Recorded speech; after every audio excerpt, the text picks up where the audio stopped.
السلام علیکم ورحمۃ اللہ وبرکاتہ۔ نام سے اللہ کے کرتا ہوں آغاز بیاں، جو بڑا ہی رحم والا ہے نہایت مہرباں۔ پیارے بچوں، آج ہم اردو زبان اول برائے 9ویں جماعت سے سلیمان خطیب کی نظم پگڈنڈی پڑھیں گے۔ میں عبداللہ خانسی، government Urdu high school ہارنہلّی Shimoga, آج کی اس ویڈیو کلاس میں آپ سب کا تہہ دل سے استقبال کرتا ہوں۔ پیارے بچوں، آج ہم نظم اور اس کی خصوصیات کے متعلق معلومات حاصل کریں گے، شاعر کا تعارف، اشعار کا مطلب اور نظم کا خلاصہ معلوم کریں گے۔ قواعد میں حروف شرط و جزا اور خطوط نویسی کے متعلق معلومات حاصل کریں گے۔ پہلے ہم نظم کے متعلق معلومات حاصل کریں گے۔ اس کے لیے آپ ایک نوٹ بک اور ایک پین لے کر بیٹھیں اور اہم نکات لکھ لیں۔ نظم کے معنی اور خصوصیات۔ پیارے بچوں، یاد رکھیے، نظم کے معنی پیرونے کے ہیں، دھاگے میں من کے پیرونا۔ سمجھ میں آیا؟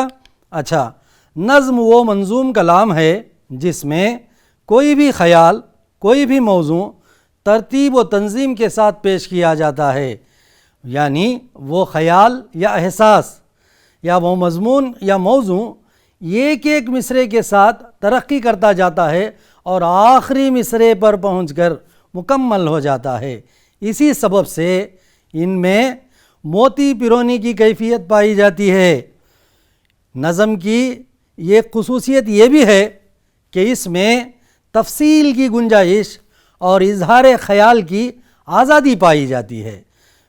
پیارے بچوں، آئیے آج کی اس نظم کے شاعر سلیمان خطیب کا اب ہم مختصر تعارف پڑھیں گے۔ نام محمد سلیمان، تخلص خطیب۔ آپ کا تعلق کلبرگی شہر کے خطیب گھرانے سے تھا۔ اسی مناسبت سے آپ نے اپنا تخلص خطیب رکھا۔ آپ کی پیدائش 26 دسمبر 1922 کو چٹاگوپا ضلع بیدر میں ہوئی۔ ابتدائی تعلیم میدک یعنی آندھرا پردیش میں حاصل کی۔ حیدرآباد سے میٹرک یعنی SSLC اور پنجاب سے منشی فاضل کیا۔ وہ قدیم اردو یعنی دکنی اردو کے معروف شاعر تھے، مشہور شاعر تھے۔ پگڈنڈی نظم آپ کے مجموعہ کلام کیوڑے کا بن سے لی گئی ہے۔ ان کی خدمات کی پیش نظر کرناٹک سرکار نے انہیں راجیوتسو ایوارڈ سے نوازا۔ پیارے بچوں، اب سلیمان خطیب کی چند نظمیں یہاں پر میں آپ کی لطف اندوزی کے لیے کہہ رہا ہوں تاکہ آپ اس سے لطف اندوز ہوں۔ یہاں پر دیکھیے، سلیمان خطیب صاحب کو حضرت خواجہ بندہ نواز گیسو دراز گلبرگہ سے بڑی عقیدت تھی، تو ان کی خدمت میں یہ نذرانہ عقیدت پیش کرتے ہوئے کہتے ہیں، سنیے: ہمیں بے سہارا ہی بندہ نواز، غریباں کا تم نہ سہارا کتیں، تمہیں کیا سمجھتی کہ معلوم نہیں، ہمارے کو لوگاں تمہارا کتیں۔ یہ اپنے متعلق یہاں پر کہہ رہے ہیں، گھر گھر کی بات دیکھیے: زندگانی کو اپنی کیا بولوں، جیسے جورو غریب کی یارو، گاہ ہنستی ہے گاہ روتی ہے، نظم جیسے خطیب کی یارو۔ یہ ان کی نظموں کا خاصہ ہے کہ انسان پہلے سنتے سنتے ہنسنے لگتا ہے، ہنستے ہنستے سنجیدگی میں آ جاتا ہے اور اس کے آنکھوں سے آنسو آنے لگتے ہیں۔ یہی خصوصیت جو ہے ان کے نظموں کی ہے۔ یہاں پر دیکھیے، جب پہلی تاریخ کو تنخواہ ملتی ہے تو شوہر اپنی بیوی سے کس طرح سے پیش آتا ہے، دیکھیے۔ یہ بہت اچھی لمبی نظم ہے، میں چند اشعار یہاں پر پیش کر رہا ہوں۔ تجھے معلوم ہے کہ اتنا خوشی سے آئی ہوں، مجھے آتے سو بھی نہیں آتے سو گانے گئی ہوں، آدھی بریانی بھی ہوٹل میں دبا کو کھائی ہوں، دیکھ میرے جیبخ میں تیرے واسطے کیا کیا لائی ہوں، آج تنخواہ ہے میری، آج ہے چاندی سونا، بول گلے کو تیرے واسطے کیا کیا ہونا۔ یہاں پر ایک اور نظم ہے، ساس بہو، جس میں ساس اور بہو کے درمیان جس طرح کی گفتگو ہوتی ہے، یعنی ساس جو ہے وہ ان پڑھ ہے، جاہل ہے، ان پڑھ، جاہل کے معنی ان پڑھ کے ہیں، ان پڑھ ہے، بہو پڑھی لکھی ہے، ان کے درمیان کس طرح کی گفتگو ہوتی ہے، دیکھیے: सास कहती है, आज घर को लगा को बैठी माँ, घर का कंपा डुबा को बैठी माँ, वो तो पोट्टा सदा का दीवाना, पूरा बंदर बना को बैठी माँ। उजला देखा उछल गया पोट्टा, पीला देखा पिसल गया पोट्टा, मेरे हाथों से क्या करूं अम्मा, साफ पूरा निकल गया पोट्टा। कैसे जाले में इसको पकड़ी है, आदमियाँ खाने की एक मकड़ी है। बहू क्या जवाब देती है, सुनिए।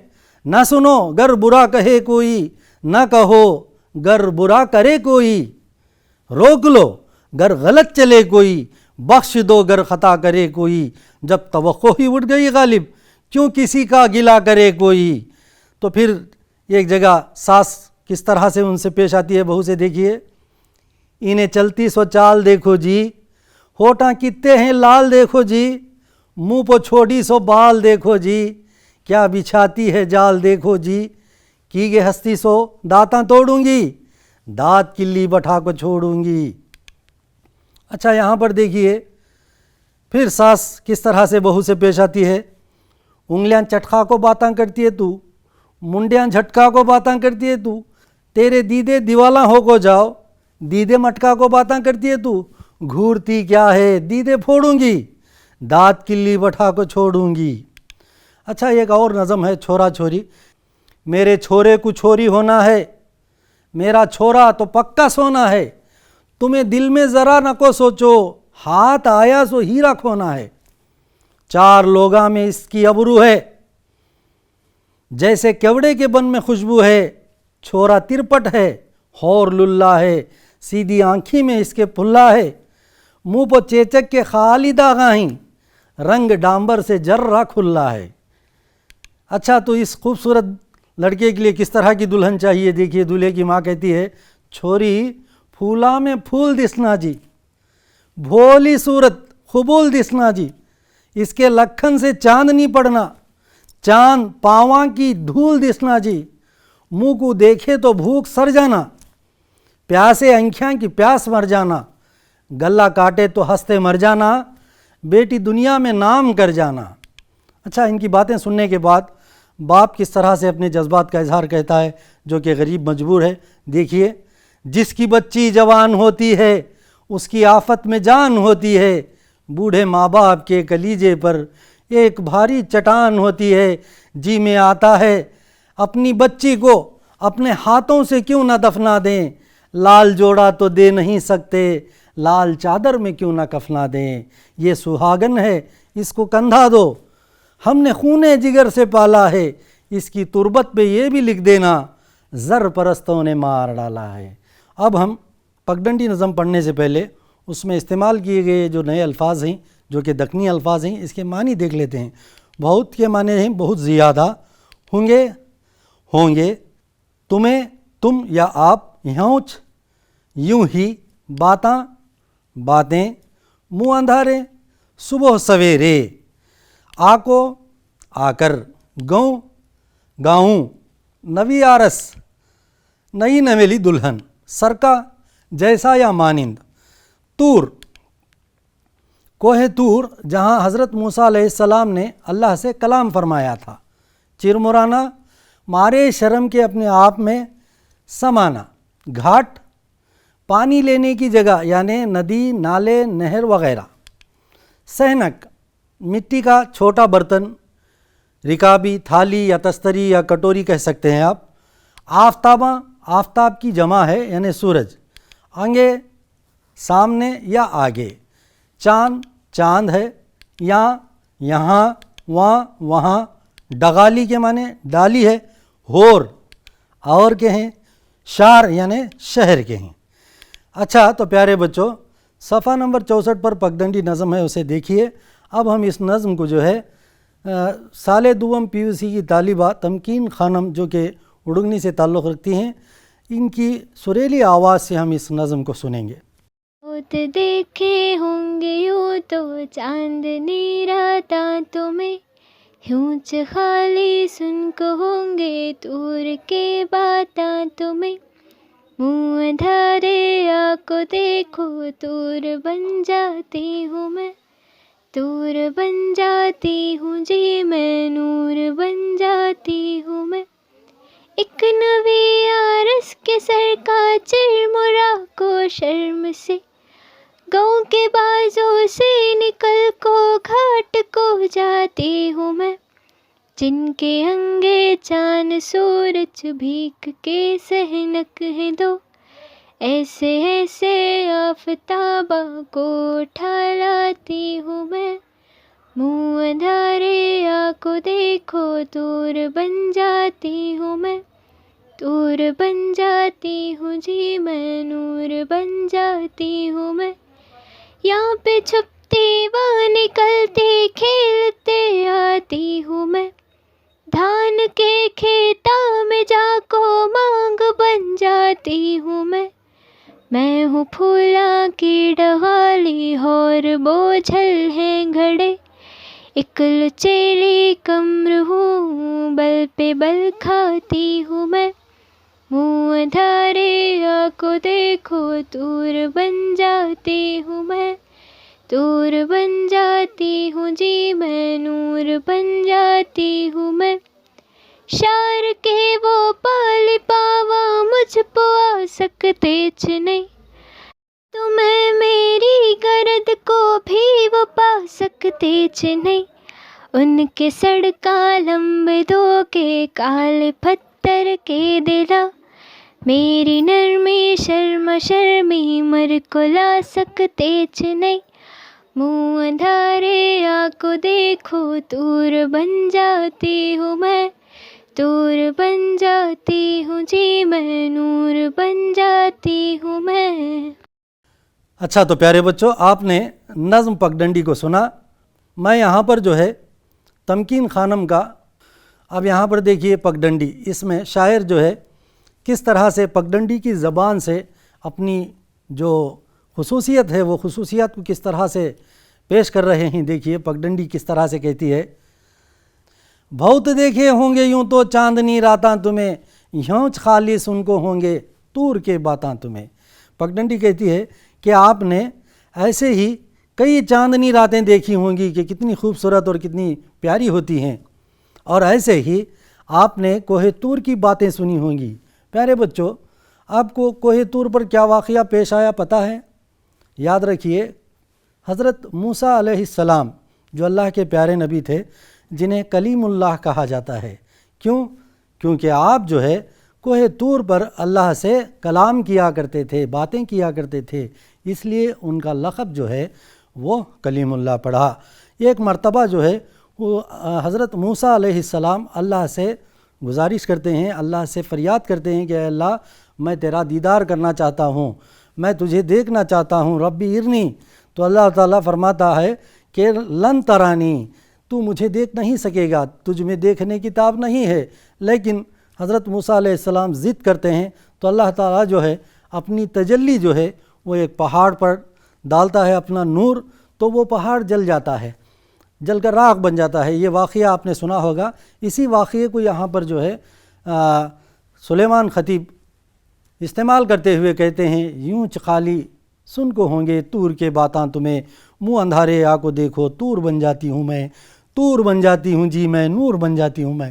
یعنی صبح سویرے آ کر دیکھو، میں بھی چاندنی رات میں جو ہے صبح سویرے اتنی خوبصورت بن جاتی ہوں، اتنی پرنور بن جاتی ہوں کہ جیسے کوہ طور ہو، کوہ طور کی طرح میں بھی پرنور اور حسین بن جاتی ہوں، جو دیکھنے کے لیے بڑی دلکش ہوتی ہے۔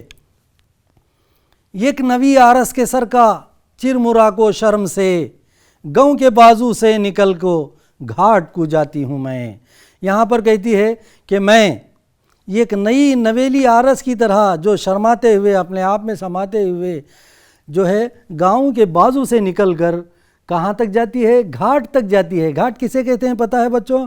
گھاٹ وہ جگہ جہاں سے خریے کے لوگ جو ہے پینے کا پانی لے آتے ہیں، جہاں پر ندی، نالا یا تالاب وغیرہ ہوتا ہے، جہاں سے پینے کا پانی لایا جاتا ہے، اسے گھاٹ کہتے ہیں۔ یہاں پر جن کے آنگے چاند سورج بھیگ کے سہنک ہیں دو، ایسے ایسے آفتاباں کو اٹھا لاتی ہوں میں۔ جن لوگوں کے آگے یہ جو چاند سورج ہیں وہ भीख के दो कटोरे मालूम होते हैं। यहाँ पर देखिए तस्वीर में दिखाया गया है कशकोल, भीख मांगने का कटोरा जो मिट्टी का हुआ करता था, सान की भी जिसे कहते हैं, उसे सहनक कहते हैं। सहनक के माने तस्तरियाँ। तो चांद सूरज भी जिन लोगों के आगे भीख के कटोरे लगते हैं, किन लोगों के आगे पता है आपको? अच्छा, ये बात आपको मालूम है कि चांद और सूरज का जो फैज़ है, उनकी जो रोशनी है, उनकी जो गर्मी है सूरज की, चांद की जो ठंडक है, इन दोनों की जो गर्मी रोशनी है, ये तमाम के लिए यकसां है, तमाम को फ़ायदा देती है। दुनिया के तमाम लोगों को, जानदारों को, चरिंदों को, परिंदों को, इंसानों को, सबको ये फ़ायदा दे रहे हैं। इसी तरह यहाँ पर जो लोग हैं, कौन लोग हैं? वही जिनकी वजह से आज दुनिया के तमाम लोग अपना पेट पाल रहे हैं, अपनी रोज़ी हासिल कर रहे हैं।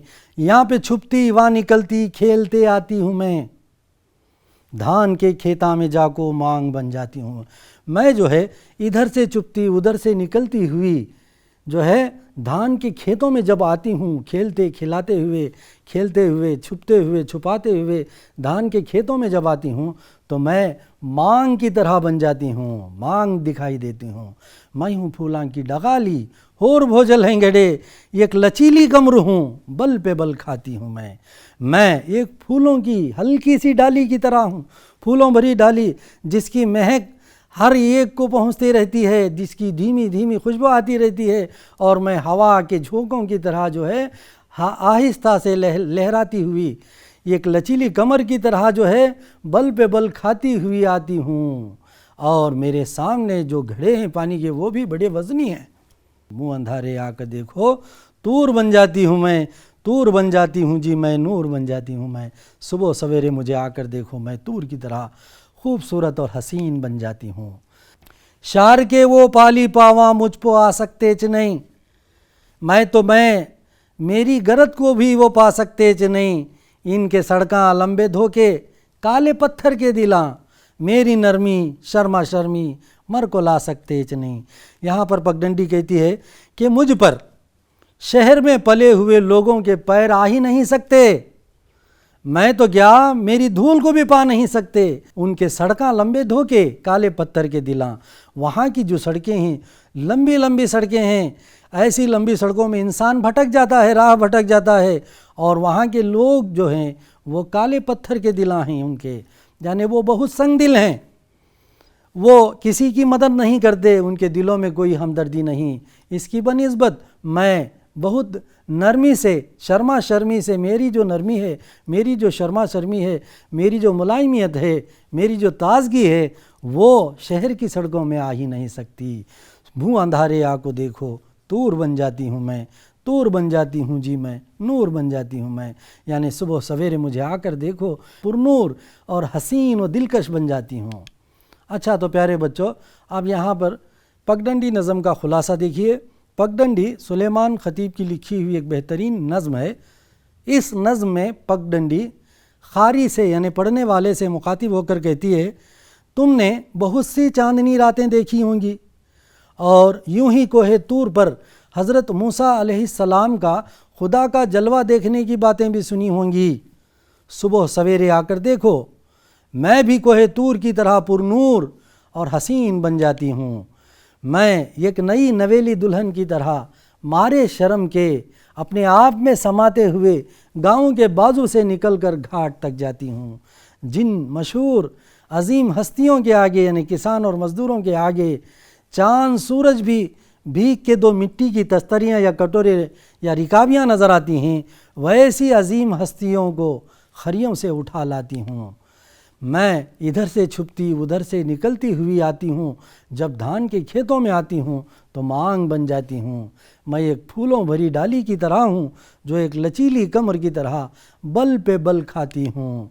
शहर में पले हुए लोगों के पैर मुझ पर आ ही नहीं सकते, मैं तो क्या वो मेरी धूल को भी पा नहीं सकते। शहर की सड़कें सिर्फ लंबे धोखे हैं जहाँ इंसान अक्सर राह भटक जाते हैं, और वहाँ के लोग बड़े संगदिल और बेमरवत होते हैं। इसकी बनिस्बत करिए की सड़कें नरम और नाजुक नई नवेली दुल्हन की तरह शर्माती वो बलखाती हुई होती हैं, और यहाँ के लोग सीधे सादे नेक दिल और हमदर्द होते हैं।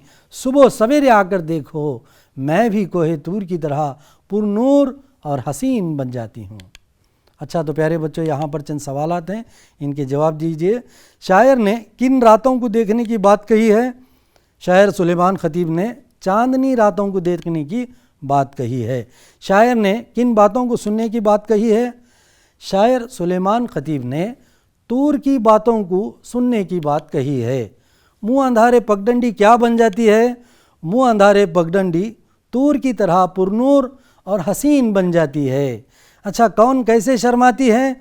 पगडंडी एक नई नवेली दुल्हन की तरह शर्माती है। गांव से पगडंडी कहाँ तक जाती है? गांव से निकलकर पगडंडी घाट तक जाती है। आफताबा से शायर की क्या मुराद है? आफताबा से शायर की मुराद अजीम शख्सियतें किसान और मज़दूर हैं। शायर के मुताबिक अजीम शख्सियतों के आगे चाँद सूरज कैसे नज़र आते हैं? शायर सुलेमान खतीब के मुताबिक अजीम शख्सियतों के आगे चाँद सूरज दो भीख के सहनक नज़र आते हैं। अच्छा, इन सवालों के जवाब 2 या 3 जुमलों में दीजिए। पगडंडी कैसे अपना सफ़र जारी रखती है? पगडंडी एक नई नवेली दुल्हन की तरह शर्माते बलखाते अपने आप में समाते अपने आप को संभालते इधर से निकलती उधर से छुपती धान के खेतों में आकर मांग बन जाती हुई फूलों की डारियों की तरह लहराती हुई अपना सफ़र जारी रखती है। धान के खेतों में पगडंडी कैसे दिखाई देती है? धान के खेतों में आकर पगडंडी मांग बन जाती है और फूलों की डालियों की तरह लहराती नज़र आती है। ये नज़ारा बड़ा दिलकश और हसीन होता है। लचकदार कमर का अंदाज़ क्या होता है? लचकदार कमर का अंदाज़ बल पे बल खाया हुआ होता है, जो बड़ा दिलकश और हसीन होता है। शायर ने शहर की सड़कों को क्या कहा है और क्यों?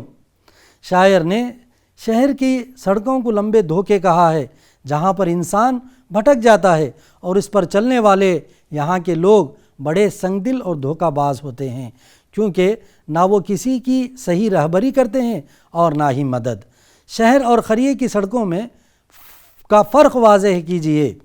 अच्छा, शायर सुलेमान खतीब ने शहर और खरियों की सड़कों के दरमियान ये फ़र्क वाज़ेह किया है कि शहर की सड़कें लंबे धोखे हैं, जहाँ पर इंसान अक्सर भटक जाता है, और यहाँ के लोग बड़े संगदिल और धोखाबाज होते हैं, क्योंकि ना वो किसी की सही रहबरी करते हैं और ना ही मदद।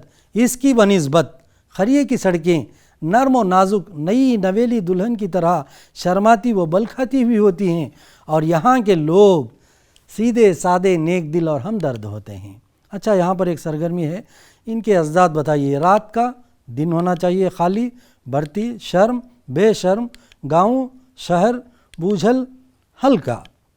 अच्छा, यहाँ इन मिसरों को मुकम्मल कीजिए। नशार के जो मिसरे चुके हुए हैं उनको मुकम्मल करना है। एक नई आरस के सर का चुरमुरा को शहर से क्या आना चाहिए? गाँव के बाजू से निकल कर घाट को जाती हूँ मैं हूँ फूलां की डगाली होर भोजल हैं गड़े, एक लचीली कमर हूँ बल पे बल खाती हूँ मैं।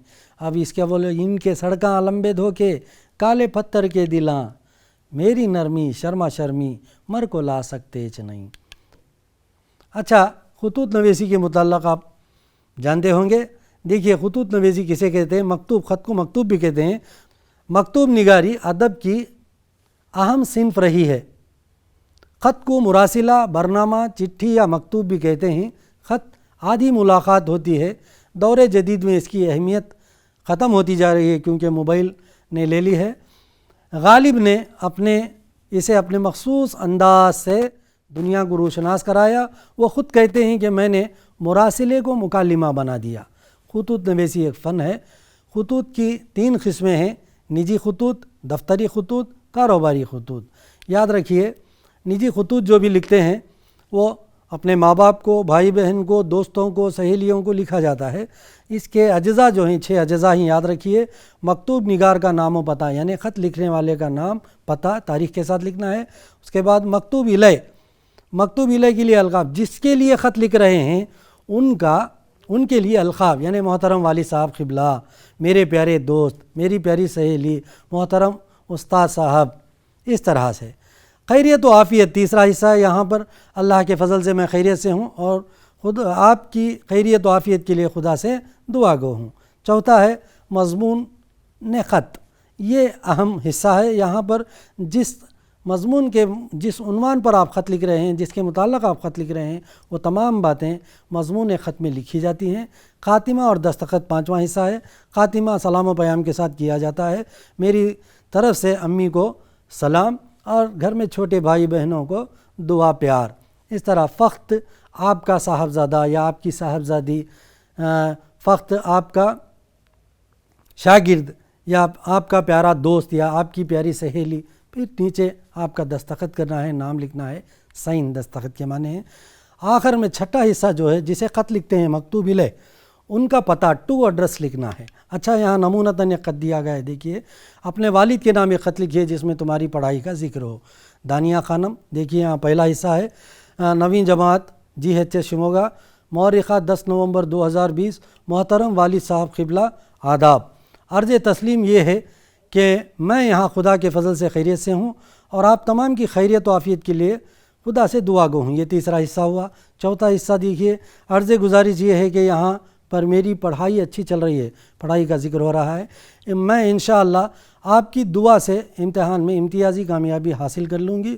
دوسری بات یہ ہے کہ مجھے امتحان کی فیس ادا کرنی ہے، آپ برائے کرم 350 روپے بذریعہ منی آرڈر روانہ کریں۔ میری طرف سے امی جان کو آداب اور بھائی بہنوں کو یاد و سلام۔ یہاں پر دیکھیے فخت آپ کی صاحبزادی دانیہ خانم، یہ دستخط ہو گیا، پانچواں حصہ۔ چھٹواں حصہ ٹو ایڈریس یہاں پر ہے، اکبر خان، وظیفہ یاب میر مدرس، احمد نگر 4واں کراس، داونگیرہ۔ اچھا، یہاں پر دیکھیے دوسرا خط ہے، وہ پہلا جو خط تھا وہ نجی خط تھا، یہ دفتری خط ہے۔ یہاں پر دیکھیے، اپنے کلاس ٹیچر کے نام ایک معقول وجہ بتاتے ہوئے 2 دن کی چھٹی کے لیے ایک درخواست لکھی ہے۔ یہاں پر فرام ایڈریس لکھنا ہے آپ کو، عاصم اللہ، نویں جماعت GHS بنگلورو، مورخہ 10/11/2020، رول نمبر بھی آپ کو لکھنا پڑے گا وہاں پر ساتھ۔ یہ موضوع جو ہے لکھنا بے حد ضروری ہے، موضوع 2 دن کی چھٹی کے لیے درخواست، یا کس موضوع کے لیے، یا سند تبادلہ کے لیے درخواست، یا مارکس کارڈ کے لیے درخواست، اس طرح سے لکھ سکتے ہیں آپ موضوع جو بھی ہو۔ باخدمت محترم کلاس ٹیچر آداب، محترم میر مدرس آداب، اس طرح سے۔ بعد از آداب احوال یہ ہے کہ میری طبیعت ناساز ہے، ڈاکٹر صاحب نے 2 دن آرام کرنے کا مشورہ دیا ہے، لہٰذا میں آپ سے مؤدبانہ گزارش کرتا ہوں کہ مورخہ 11 اور 12 نومبر 2020 بروز چہارشنبہ اور جمعرات 2 دن کی چھٹی عنایت فرمائیں۔ میں امید رکھتا ہوں کہ میری اس گزارش کو قبول کر کے چھٹی منظور فرمائیں گے۔ فخت آپ کا شاگرد عاصم اللہ، نویں جماعت، رول نمبر 7۔ اچھا، یہاں پر آپ کو گھر پر کام دیا گیا ہے، نظم پگڈنڈی کا خلاصہ اپنے الفاظ میں لکھیے ایک، دوسرا جو ہے سلیمان خطیب کا مجموعہ یعنی کیوڑے کا بن کا مطالعہ کیجئے، اس میں سے آپ کی پسندیدہ نظمیں ایک بیاض میں لکھیے۔ تیسرا ہے دیکھیے، اپنے دوست یا سہیلی کے نام ایک خط لکھیے جس میں تمہاری اسکول میں منائے گئے کسی جشن کا ذکر ہو۔